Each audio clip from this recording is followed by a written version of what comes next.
the sea and the waves roaring, men's hearts failing them for fear, and for looking after those things which are coming on the earth. For the powers of heaven shall be shaken.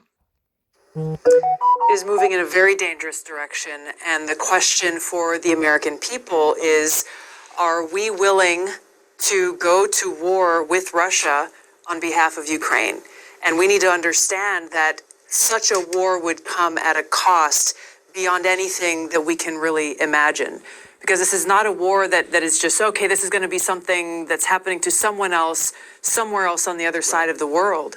No, this is something that will directly impact me and you, Tucker, every single one of your viewers, and all of our loved ones. And this is a war that is not a game. It's a war in which there are no winners, because you've got, thousands of nuclear weapons that the United States has aimed towards Russia.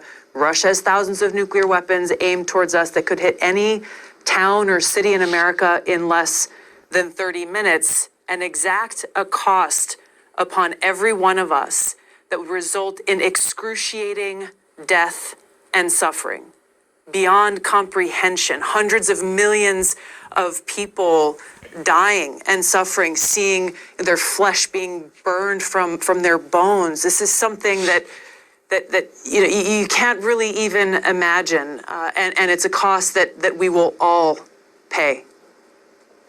Why in the world would we ever contemplate going to war with Russia? Why in the world would we ever contemplate going to war with Russia, honestly?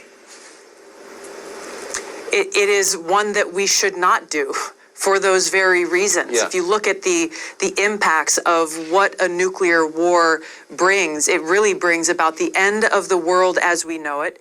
And our leaders should understand this consequence and take it seriously. And this is why President Biden, instead of continuing to escalate tensions and continuing this new Cold War between the United States and Russia, he needs to de-escalate these tensions, kind of, take the heat out of it and actually focus on bringing an end to this new Cold War. Because if he doesn't, then it's not a question of if we go to war with Russia, if this war ends up with a nuclear holocaust. It really is then just a question of when.